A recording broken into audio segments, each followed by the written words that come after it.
just going to talk through this talk about landscape and people in some of my novels. So the first thing, hopefully everybody can hear me okay.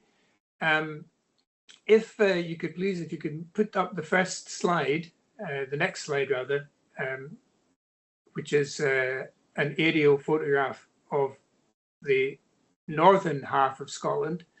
And I just wanted to start with this because it's an astonishing photograph. I recognize an awful lot of the places here, but what's interesting about it, if you move the cursor straight up the Great Glen, which is that just further over to and down the way from sorry, there. I can't see the slide myself. So, but you can see the slides. So why can't I see it myself? Just trying to see it. Can everybody else see the slide? Yes. Yes, we can see the slides. Okay. Okay, well, so can I just then try and, yeah, right. So the Great Glen. So I'm showing you that one. Is that it? Yeah. Okay. So that is basically a geological fault that cuts Scotland in half. Many of you will be familiar with it. And to the left of the Great Glen is the Northern Highlands. And what's remarkable about this photograph is that I can actually see all the islands that I know. I can even trace to the just to the slightly to the left of the Great Glen at the top. I can trace the road, the A9, which goes up to where my parents used to live. So I can see all of that from this huge distance above Scotland. But what you can't see there are any people. You can't even see any of the towns. The Inverness is there at the top of the Great Glen, but you can't see it because we're too far away.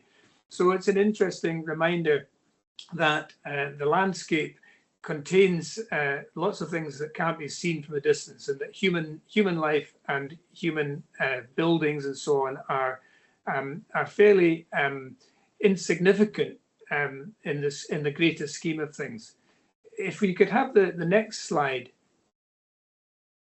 Yeah, so this is, you'll see now, this is a map of Scotland, and the big blue line is that the Great Glen, that's where Loch Ness is and so on. That's the bit that we were looking at a minute ago. And this map of Scotland, I just thought it would be useful to indicate where the bulk of my novels are set within Scotland. Not all the important towns are marked here. In fact, some of the really unimportant towns are marked here. But you'll see there are two purple dots, one on the left and one on the right, and they are Glasgow and Edinburgh, as I'm sure you all know. Quite a lot of my writing is set in Edinburgh and a little bit in Glasgow. All the red dots that I put on the map there are real places, real towns, villages, etc., where some of my writing has been set. And then the green dots are where I have invented places to have things going on in my novels. And I just thought it would be interesting to show you that, because the bulk of the places in my novels are, as you can see, down in the central belt, where most of the population live. But there's a fair scattering a little bit further north, just between above Forfar and below Aberdeen, which is where I live. And then when you get to the very top, along the top north coast of the mainland, you can see there are one or two other locations there. So it was just to give you an indication of where some of my fiction is set within Scotland. And then if we could have the next slide. But just in case you thought I was being incredibly parochial, some of my fiction has gone outside of Scotland. You can see there's 1, 2, 3, 4, 5 red dots there. One of them is set in London, where some of my writing has been set. And then just across the channel there is Rotterdam, where there's a scene in one of my historical novels. And there a bit of my novel, one of my novels takes place in France. And then over into the Caribbean, you'll see the island of Jamaica, which is where quite a large chunk of my historical novel, Joseph Knight, is set. And then right down in Australia, in New South Wales, about half of one of the novels I'm not going to talk about today, actually, The Professor of Truth, is set down there. But I'm going to talk about 5 books very briefly now, because we're obviously running a bit behind time. So if we could have the next slide. These were my first 2 published novels. The Fanatic came out in 2000 and Joseph Knight came out 3 years later. I want to talk a little about these, but first I want to talk about the difference between real places and imagined places in my fiction. It doesn't seem to me that there's any point in trying to create enormous big cities in Scotland, because we already have a couple of those. And those cities, Glasgow and Edinburgh, are so dominant in our geography and our history and our culture that I think trying to substitute them with an imagined city would probably not work. So Glasgow and Edinburgh always appear as themselves in my books. It's interesting, if you think of a novel like Lewis Grassic Gibbon's Grey Granite, that's the 3rd book in his trilogy, A Scots Square.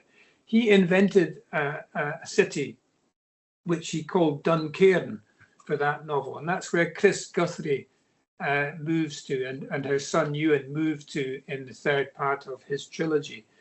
And he added a little cautionary note at the beginning of that novel, where he tells the reader that Duncairn is based neither on Aberdeen nor on Dundee, and some reviews had even thought it was Edinburgh, which he said was way wide of the mark. He said it's merely the city which the inhabitants of the Mearns, the countryside that he wrote in, have hitherto failed to build, as they didn't foresee my requirements in completing my trilogy. So he did actually invent a city, an extra city for Scotland, but I've never done that. I have a little author's note in the other novel of mine, which I'm not going to talk about tonight, To Be Continued, in which I say the geography in this book is not to be trusted. So it's a similar sort of approach to Lewis Grassic Gibbon's. I'd just like also to remind you, in Alistair Gray's great novel Lanark, there's a very famous passage when 2 of the characters discuss why Glasgow is an unimagined city. An unimagined city. I mean, the book came out in the early 1980s, and at that point, Glasgow was not the kind of place that you regularly came across in fiction or in films. And one of the characters, McAlpine, says, Glasgow is a magnificent city, but why do we hardly ever notice that? And Duncan Thaw, the other character, replies, because nobody imagines living there. Think of Florence, Paris, London, New York. Nobody visiting them for the first time is a stranger, because he has already visited them in paintings, novels, city books, and films. But if a city hasn't been used by an artist, not even the inhabitants who live there imaginatively. And that is quite a famous quotation from Alistair Gray's book.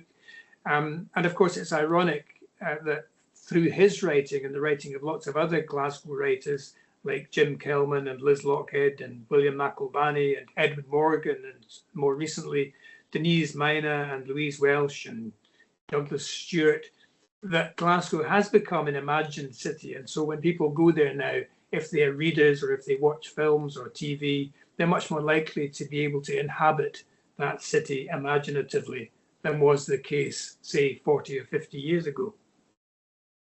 Edinburgh has long been an imagined city through books, through poetry, like the poetry of Robert Ferguson, or through the novels of Walter Scott and Robert Louis Stevenson and Muriel Spark and many others. I personally know Edinburgh much better than I know Glasgow, although I have lived in both. And that's why my fiction, when it focuses in on a city, tends to focus in on Edinburgh.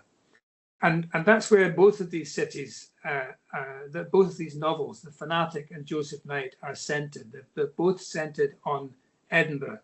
but they're centred on Edinburgh. Well, the Fanatic is centred on Edinburgh in part as a historical city in the late 17th century, but also in the late 20th century. The action of that novel takes place in the same central part of Edinburgh, but there are two stories going on, and they're set 300 years apart. And there's a great gulf in time, but also in what the city looks like between those two parts of the novel. In many ways, there are two characters in the novel. In the 17th century, there's a man called James Mitchell. He's a Covenanter. He spends a lot of time in the novel on the run because he has tried to assassinate the Archbishop of St Andrews. This is the time of the Covenanters and the religious and civil strife that was going on in Scotland in that period. But the other character is a man called Andrew Carlin, who lives in Edinburgh in the 1990s, and he works as a ghost on a ghost tour in the old part of the town. And both of those characters have come to Edinburgh from elsewhere. They've come from little villages that they used to live in rural Scotland. Excuse me one moment, I'm just going to shut the window, it's getting a bit cool here. And in some interesting respects, their experience of coming to Edinburgh from a small place is my experience, because I grew up in a small village about an hour's distance from Edinburgh, and I used to go there when I was a child on special trips with my mum or my dad or the whole family. But it wasn't until I really came to Edinburgh as a student when I was 18 that I began to know the city in any great detail. So those characters in the Fanatic, their experience of coming from the countryside to the city of Edinburgh is similar to mine, but obviously they came at an earlier period.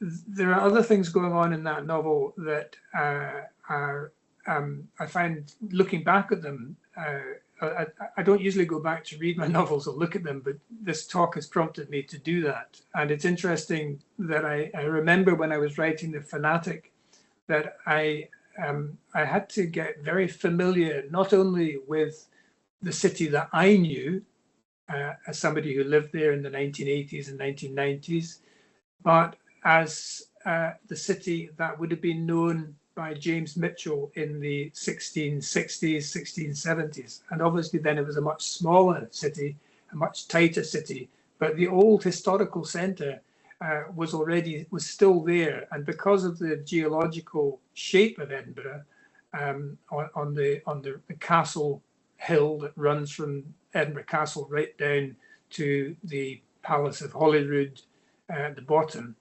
that part of the city hasn't changed very much. Obviously, the buildings have changed. Most of them have gone and been replaced, but the shape of the city is the same. And a lot of the historic closes and wynds, the little passages that run off the main street there, are still there. And so when I was writing the story about James Mitchell, I was able to really almost walk around streets in the very same streets and footsteps that he took 300 years earlier, even though they would have the streets would have looked very different to him than they looked to me.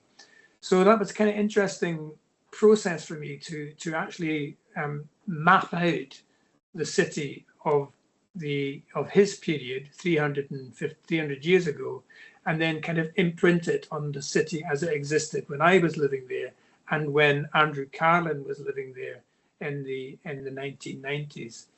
And I just thought I would just read a brief passage from towards the end of the book, where it's the day after one of the general elections, the great historic general election of 1997, which brought in a Labour government after many years of a Conservative government. We're about to do the same again, or the same thing is about to happen here, I think. But I thought I would read you this passage. Andrew Carlin has woken up the day after the general election, and he's living in the middle of the city, and he goes for a walk through the city centre, but eventually he starts walking towards the coast. And actually, if you look at the cover of that, of the Fanatic there, you can kind of see the direction he would be going on. That photograph is taken from the top of Arthur's Seat, the big hill in the middle of Edinburgh. And if you were to take a direct line from that black bird sitting on the rock, more or less straight up through where, just straight above that bird, you can see the sea in the distance. And that's pretty much the route that he takes when he walks out towards Portobello, which is a little suburb of Edinburgh on the shore. So here's what he does. He'd gone into the city centre in the morning, and in the sunshine the walking had seemed so easy and his mind so empty that he had just kept going, down the Royal Mile, past Holyrood, through the park, and out by Jock's Lodge to the sea. The lamp posts were covered with election posters. The billboards proclaimed a new era. He went by them all, scarcely noticing. And then at some point he was walking down one of the narrow streets in Portobello that led to the promenade. And there was the Firth of Forth, that is, with the light glinting on it, and the beach with a few figures walking their dogs between the breakwaters, a handful of children running, a woman pushing a buggy along the hard sand. Caroline felt a kind of dull elation. It was nothing to do with the election result. The wee surge of feeling he felt in his chest was something else, something about coming to the edge of the land. He always pictured the beach here as grey, but in fact the soft sand above the high water mark was reddish, and the flat, streaky expanse below it shone in the sun. His steps left only slight indentations beyond the tide line. He stopped a few feet from the sea and watched it slap the beach with thin, lazy waves. It had always been doing that. It had always been doing that. Would go on doing that whether or not there was anybody there to watch. The sea did not care. It was indifferent to anything that might happen on the land which it defined. When Caroline went away, the sea would come up, thoughtless, and wipe out every trace of him. He turned around. The sun was in his face, and the figures further up the beach flickered in the light. Above them, beyond the promenade, the houses looked bleached and ancient. He wondered who was seeing him there against the sea, if there was anyone looking at all. He's a strange kind of guy, Andrew Carlin, but he gets a sort of comfort from seeing his own insignificance, his mortality in the space of the land and the sea. And I hadn't realized until I was preparing for this talk that that's something that I revisit all the time. I keep going back to that. There aren't a huge number of people in Scotland for the size of it. We've got 5.5 million people, and the size of Scotland is about, in terms of geographical space, it's about 2/3 of the size of England, but England has 55 million people in it. So you can see there's a lot more space in Scotland per head of population than there is in England. And so I think here, I've certainly been aware of it, and I think many people are aware of it, that it doesn't take very much for you to get away from centres of population into places where there really aren't always that many people. You can walk relatively short distances. Certainly if you get in a car, you can drive relatively short distances and be away from crowds of people and just be in very quiet, open landscape. And I think that's quite a special thing that we have here. And so I celebrate it in most of my writing, or much of my writing. I'm conscious of the time here, so I should move on very quickly. The other novel there is Joseph Knight. It was a historical novel set again in Edinburgh, but also in Dundee, in rural parts of Scotland, in Angus and Perthshire, also, as I've already mentioned, in Jamaica.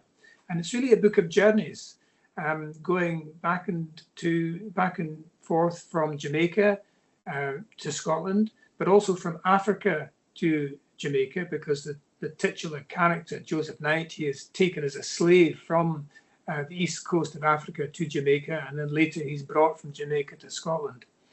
But also other journeys, from the Battle of Culloden back to Angus, when somebody has to flee from that battle, and the man who will actually become Joseph Knight's master, John Wedderburn, he escapes after the Battle of Culloden, and he has to make his way home again to Angus. And that's, again, a long and difficult journey in those days.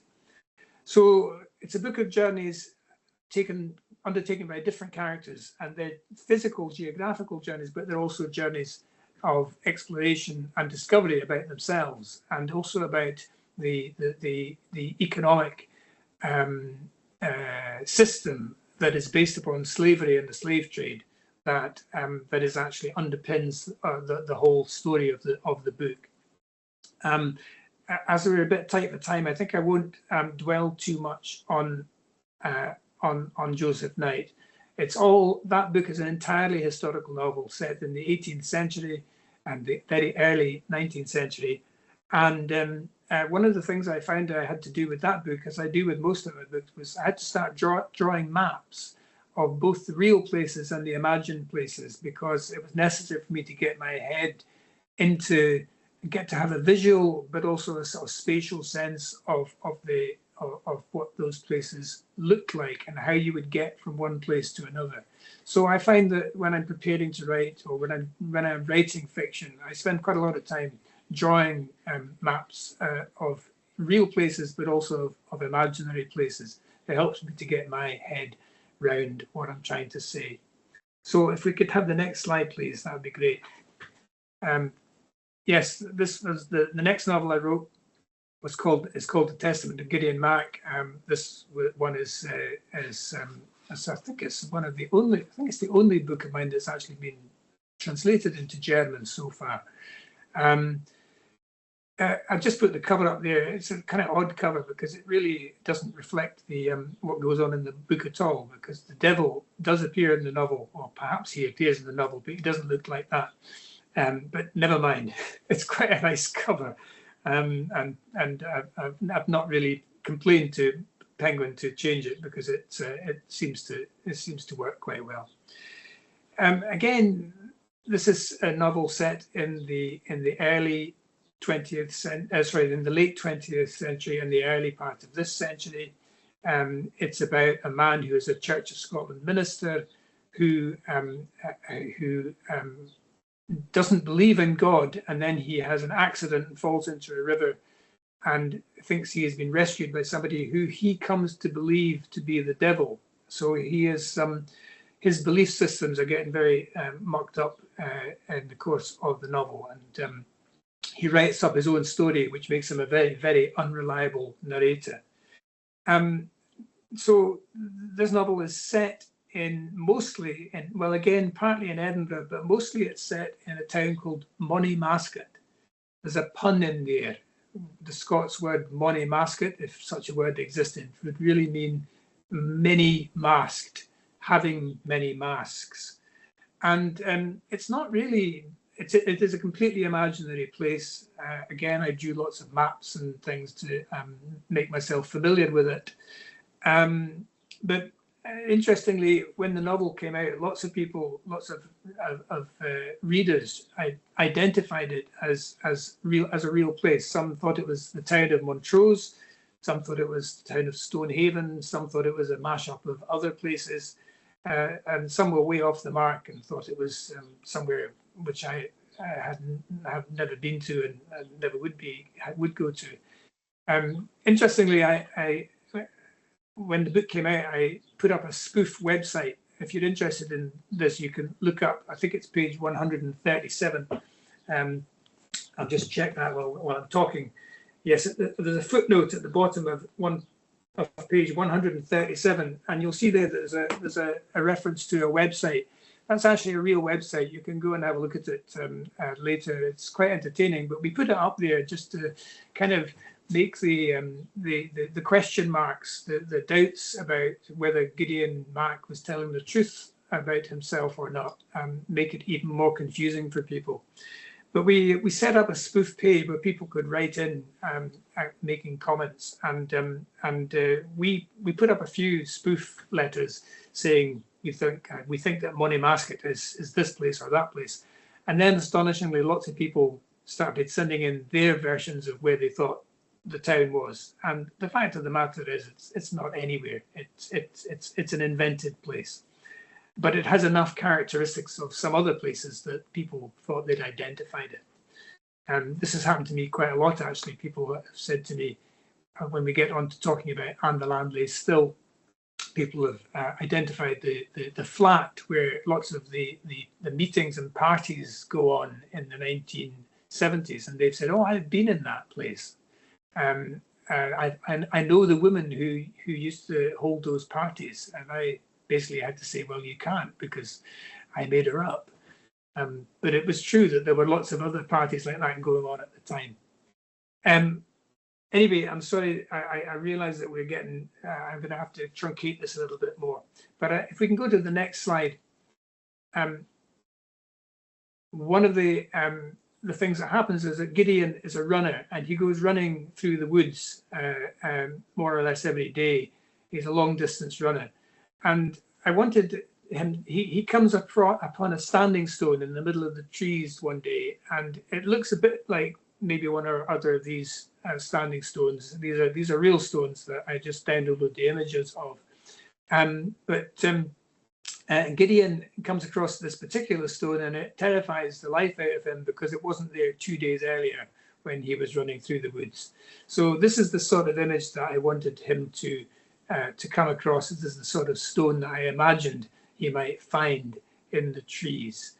And again, there is a place that really does exist where there's a similar sort of stone, but it's a completely different place from where I've located Monymasket in Scotland. So I kind of trying to mix things up quite a lot.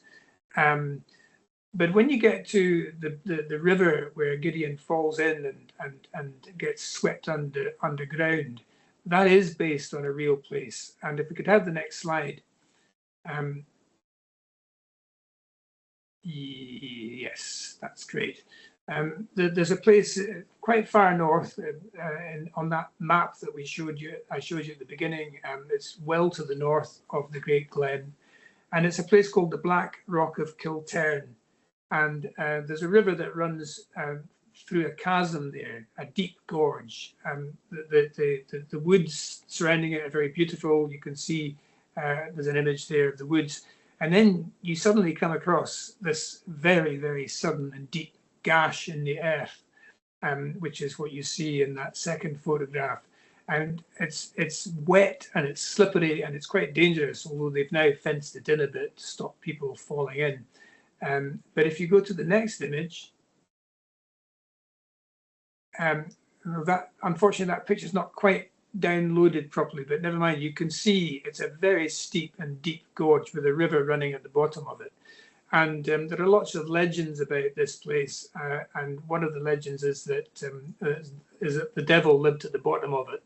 And you can understand how in earlier times people would actually believe that that could be a gateway down into hell.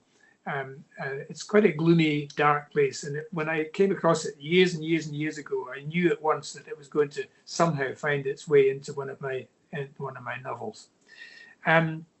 Again, I think I was going to read a little bit from this, but I think we're probably a bit tight for time now. So I think rather than do that, I'll just try and keep talking.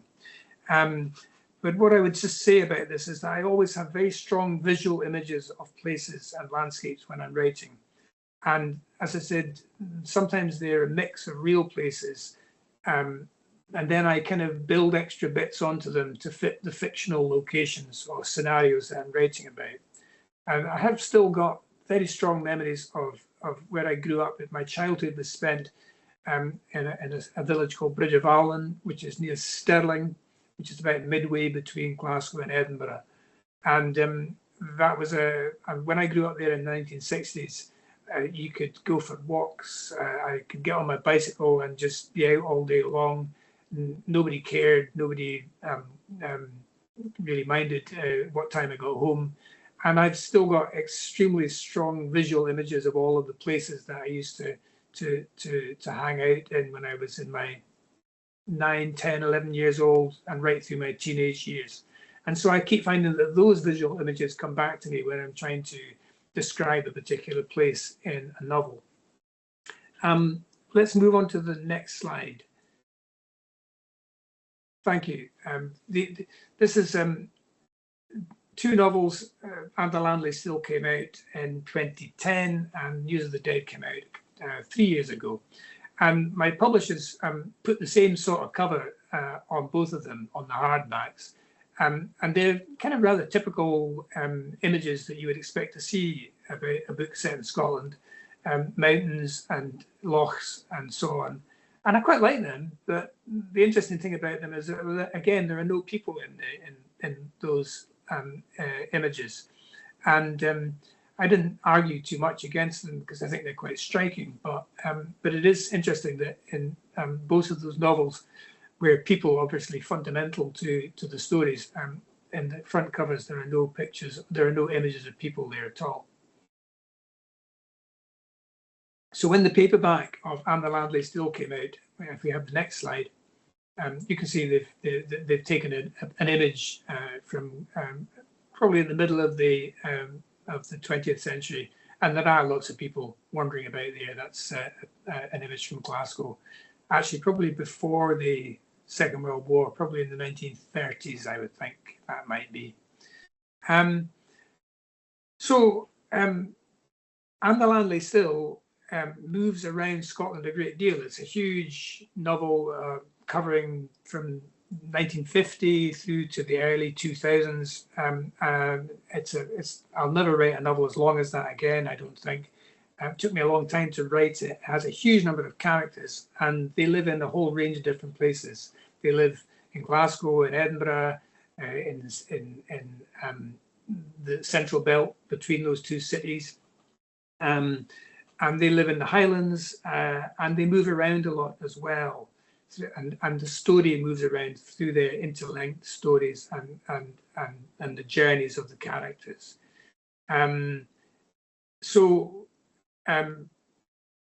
This novel is let me try to explain this. I invented a lot of names of imaginary places for this as well. So I had, although Glasgow and Edinburgh are named, there are lots of small villages like the mining town of Borland's Logie, which plays quite an important part. It's not a real place, but it's based on a couple of different mining towns that I know. And one of the villages where one of the characters lives, again, is based not very loosely on a small village that I know, but it's changed so much that it would be quite hard to identify it. And that was an interesting novel because there was this mix of real places and imaginary places going, and they kind of interlinked together. And the reason that I wanted to set some of the characters in imaginary places was precisely so that people didn't say, oh, but that's not really how that place was in 1955 or 1975. I needed to have some freedom to write about these places, Drumkirk, Glenallen, Auchtermill, where I could make them my own and make things happen there that I knew nobody was going to argue with.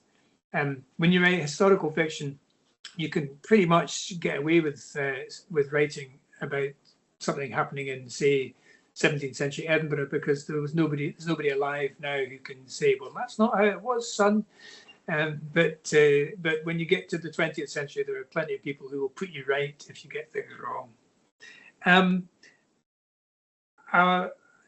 Also, I don't think I've got time to do this now, but the aerial photograph of Scotland that we showed at the start of this talk, in the middle of And the Landley Still, there's a passage that I really enjoyed reading, but I haven't got time to read it just now, I don't think. It's set in 1950 when one of the characters is about. I think you do actually. Just Sorry? Go and read a little bit. Yes. Are you sure? Okay. Yes. Well, basically, the idea of a an aerial photograph was kind of what I was thinking of when I was trying to capture what Scotland was like in the year 1950. That was quite a few years before I was born. And so I kind of, it took me ages to write this, but one of the characters is waiting in the hospital for his wife to give birth to his second child. And meanwhile, there's a rescue going on where there's been an accident in a coal mine, and they're trying to get the men who are buried underground. They're trying to get them out again. And while all this is going on, I sort of wanted to step back from this intense detail and, as it were, come back up above Scotland and just describe what's going on all over the place at that point. So I'll just read a part of this. It would take too long to read it all. This was Scotland in 1950, land of 250 coal pits and 80,000 colliers, 100,000 farm workers and 4 universities. Land of Singer sewing machines in Clydebank, the Saxon Shoe Company in Kilmarnock, Cox Brothers jute mills in Dundee, and the North British Locomotive Company in Springburn. Every town and city and every part of every city with its own industries and hard-won skills. Land of textiles and paper, hydraulic pumps and valves, carpets and linoleum, and 28 shipyards employing 60,000 workers on the Clyde. I wanted to get all of this in because what happens in the course of the book is all of that industrial might, all of that labor, that intense labor in these factories and shipyards and coal mines, it's wiped out in the space of about 3 generations. And then a little bit further on, it's the land of £10 emigrants dreaming of fresh starts and sunshine in Australia, of letters written to cousins in Toronto and Auckland and Durban, giving dates of expected arrival, of new investment from NCR, Honeywell, IBM, Hoover, Goodyear.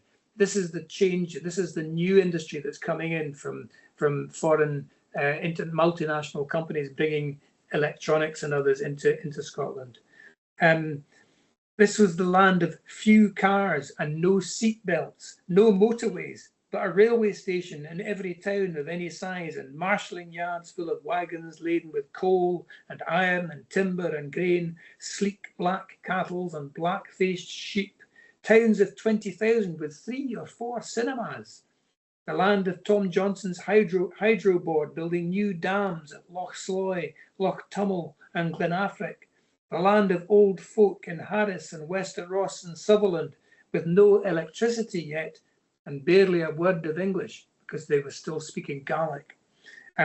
This was the land of Shetland fishermen who despised the mackerel, of children in the Isle of Skye who grew bored of too plentiful scallops, and crumbling, condemned, crushed in Glasgow, desperate to disperse its people, to raise the slums and raise new towns and peripheral estates, and so on and so forth. I was kind of going all the way around the country, looking at what people might be doing, what they did for work, what they did for recreation, people who were going hill walking, but people who were still working the land, all of that stuff.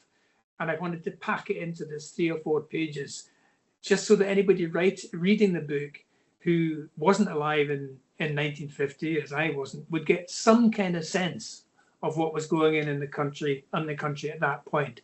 And 50 years later, it's still Scotland, but it's a completely different country in so many different ways.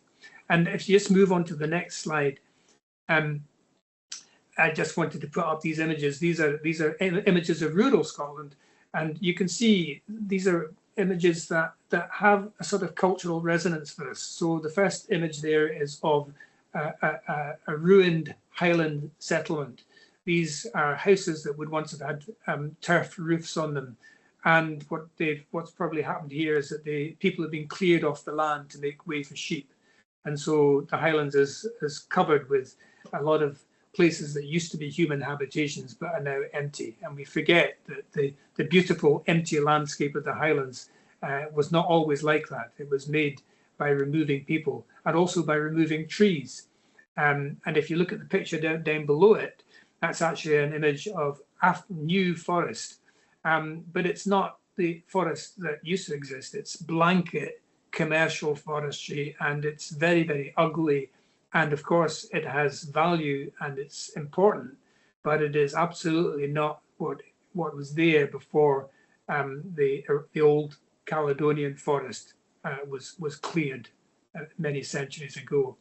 And then the next picture is just a standard picture of a farmland and a tractor. This is actually taken quite close to where I live now.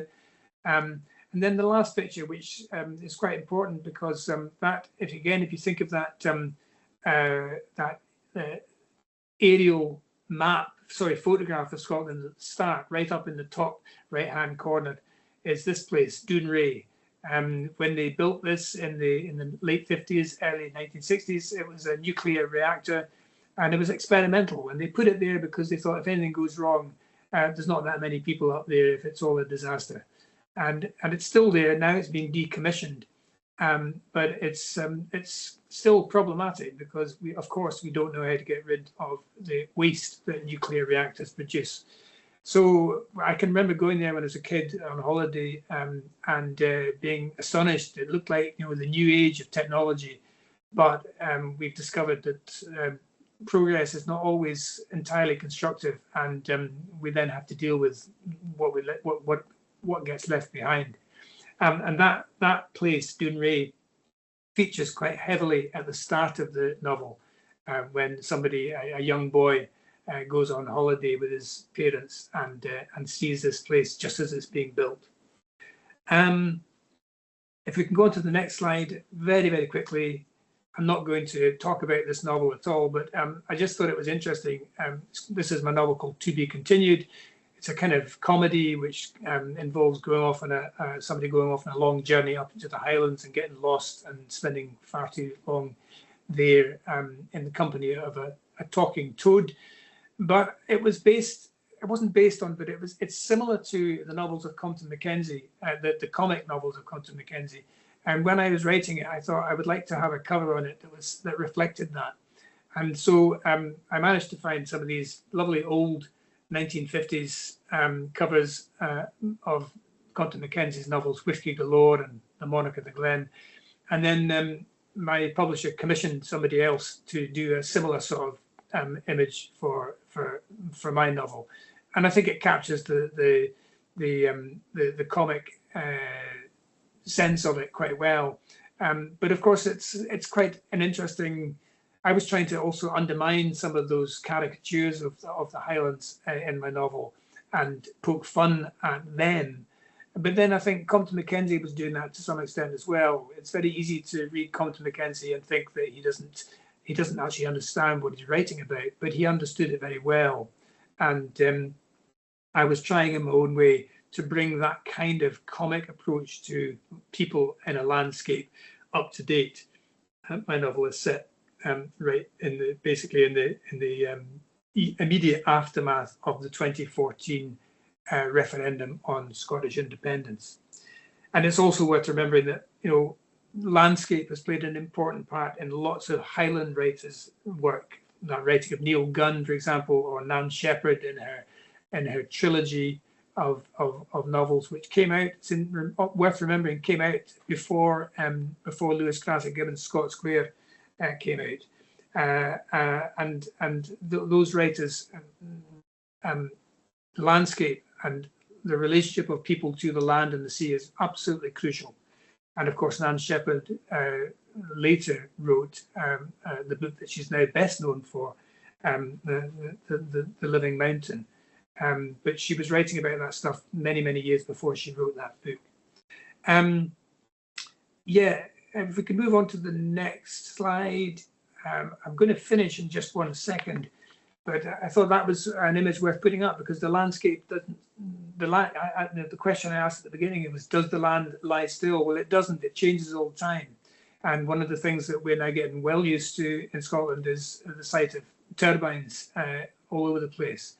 And I actually don't really have a problem with these because they're doing what we need to do. We need to move into a decarbonised way of looking after energy in the future.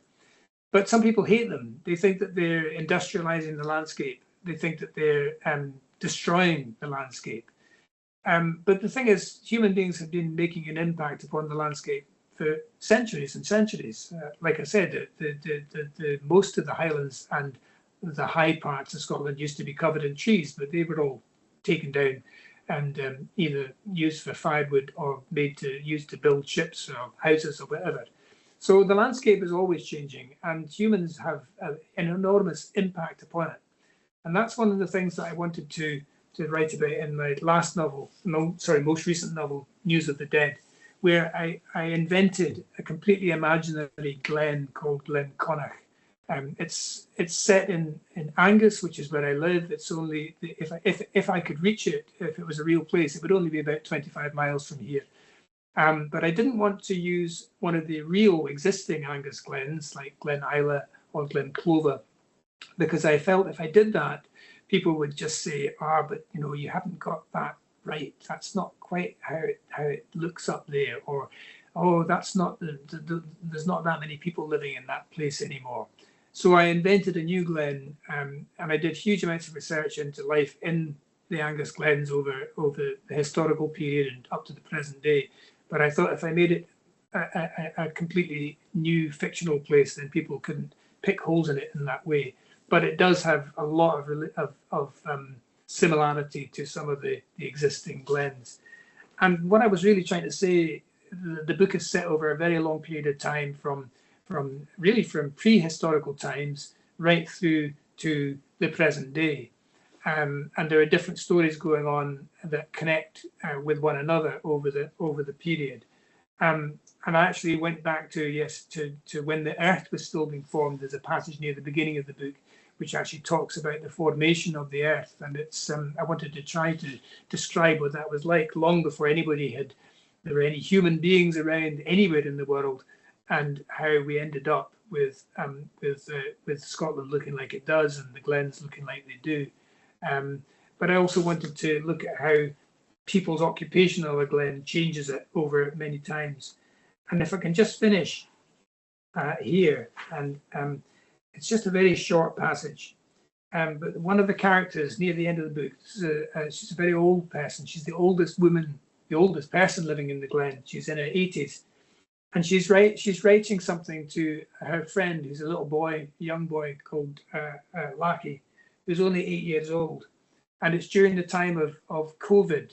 So everybody is locked down. They can't go visiting each other in their houses, even in a place as remote as Glen Connacht is. And she tells him a story, and it's about ghosts that might or might not have inhabited the glen years and years ago. And she says to him, maybe that's all an old woman's nonsense. Maybe there are no ghosts. But then she says, but we're all ghosts, really, whether we know it or not. We come and go, and after a while we go forever, and only a few memories and stories are left behind with other people, and even those go eventually. And then she says she used to go for long walks, but she can't do that anymore because she's getting older. So she just goes down to the churchyard, which is not very far away, which is an old ruined churchyard now. There's not enough people there to justify having a church, so that's gone. So she's standing beside the ruined church, looking at the old gravestones and thinking about all of this stuff. And she says, it's a lovely, peaceful place to be, a place to let your thoughts roam. And what did I see? I saw a deer, a beautiful roe deer with her dark flanks and her white backside, picking her way through the stones. It was nearly 9 o'clock at night. The light was going fast. I stood very still. She was grazing, keeping alert for danger, but she must have known she was safe enough. She came within about 20 feet of me. I was like a statue. Maybe she thought I was a gravestone. If she sensed I was there, she wasn't frightened. I watched, thinking she was playing her part in making the stone unreadable as she scratched her bottom against it. And after a while, she trotted off down to the river, and I lost sight of her. It was almost as if I hadn't seen her, as if she hadn't been there at all. But she was there. I'm telling you now, and I'm writing it down. I saw the deer. Then I began to make my way home. I took my time because I couldn't see the ground very clearly, and if I fell and couldn't get up, I would be in trouble. I kept thinking of that deer. It occurred to me that although she was there and I had seen her, she could have been a ghost. And then I thought I could have been a ghost to her. I felt the cold air, and when I touched one of the stones, I felt its dampness. And when I reached my garden gate and had my hand upon it, I felt that too.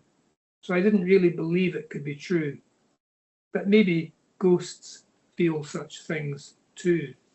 So that just brings me back to where I started, which was that this woman, she's in it, she's getting ready, she knows she's not got much time left on the earth, and she's happy with that. She's okay about that. She recognizes that she is insignificant in the context of the land and the sea that she's lived in. And when she goes, people will remember her for a while, and then they won't. They'll forget her, and that's okay. That's how it is. That's natural. And I suppose, to conclude, that's one of the things that I keep finding I go back to in all my fiction, is that we human beings have this sense that everything's so important, it all revolves around us. But we have to learn to do things in a different way. In a way, we have to learn it's the other way around. The world, the land, the sea goes on regardless of us. And although we can do things to change it, actually, mostly what it does is it changes us. And so we have to rethink our position, I think, on the planet, if we want it to survive long after the rest of us are gone. So I know I've gone on far too long, but I'll finish there. Thank you.